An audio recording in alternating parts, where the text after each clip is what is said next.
Ajax programming. Ajax is a group of interrelated web development techniques used on the client side to create asynchronous web applications. With Ajax, web applications can send data to, and retrieve data from, a server asynchronously without interfering with the display and behavior of the existing page. Data can be retrieved using the XMLHttpRequest object. Despite the name, the use of XML is not required. JSON is often used instead, and the requests do not need to be asynchronous. Ajax is not a single technology, but a group of technologies. HTML and CSS can be used in combination to mark up and style information. The DOM is accessed with JavaScript to dynamically display, and allow the user to interact with, the information presented. JavaScript and the XMLHttpRequest object provide a method for exchanging data asynchronously between browser and server to avoid full page reloads. History. In the 1990s, most websites were based on complete HTML pages. Each user action required that a complete page be loaded from the server.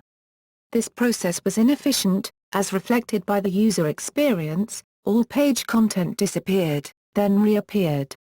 Each time the browser reloaded a page because of a partial change, all of the content had to be resent, even though only some of the information had changed. This placed additional load on the server and used excessive bandwidth. In 1996, the iframe tag was introduced by Internet Explorer to load or to fetch content asynchronously.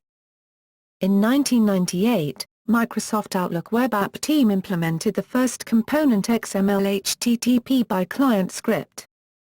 In 1999, Microsoft used its iframe technology to dynamically update the news stories and stock quotes on the default page for Internet Explorer, and created the XMLHttp ActiveX control in Internet Explorer 5, which was later adopted by Mozilla, Safari, Opera and other browsers as the XMLHttpRequest JavaScript object. Microsoft has adopted the native XMLHttpRequest model as of Internet Explorer 7, though the ActiveX version is still supported. The utility of background HTTP requests to the server and asynchronous web technologies remained fairly obscure until it started appearing in full-scale online applications such as Outlook Web App, 2000, and OddPost, 2002. Google made a wide deployment of standards-compliant, cross-browser Ajax with Gmail, 2004, and Google Maps, 2005.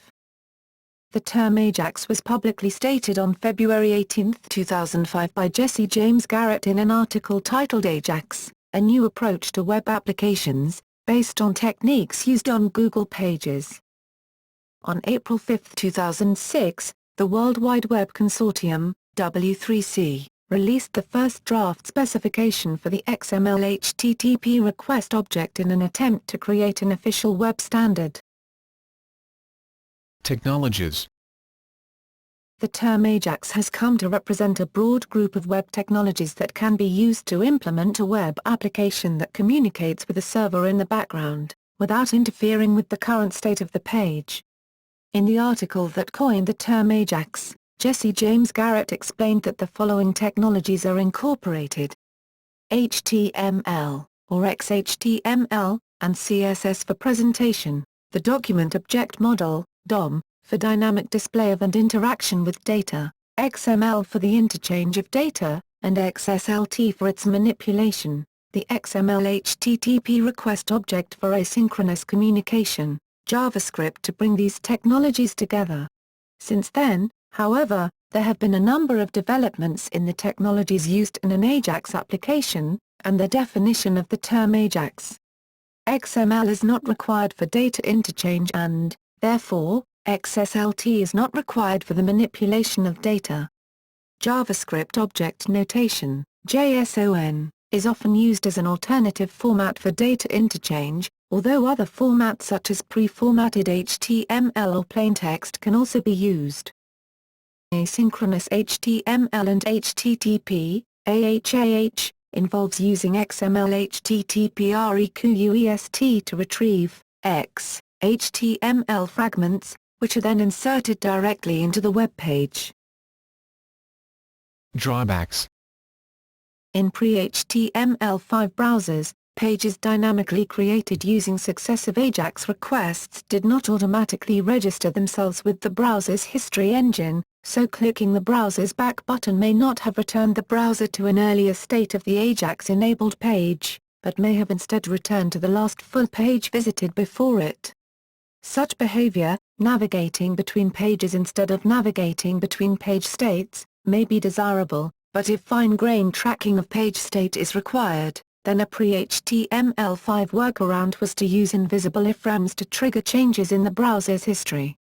A workaround implemented by Ajax Techniques is to change the URL fragment identifier, the part of a URL after the pound when an Ajax-enabled page is accessed, and monitor it for changes. HTML5 provides an extensive API standard for working with the browser's history engine. Dynamic web page updates also make it difficult to bookmark and return to a particular state of the application.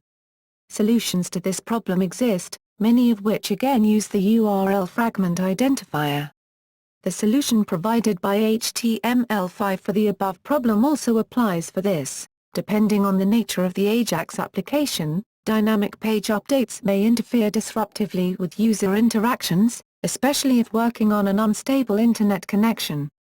For instance, editing a search field may trigger a query to the server for search completions, but the user may not know that a search completion pop-up is forthcoming, and if the internet connection is slow, the pop-up list may show up at an inconvenient time, when the user has already proceeded to do something else. Most web crawlers do not execute JavaScript code, so in order to be indexed by search engines, a web application must provide an alternative means of accessing the content that would normally be retrieved with Ajax. Any user whose browser does not support JavaScript or XMLHttpRequest, or simply has this functionality disabled, will not be able to properly use pages which depend on Ajax.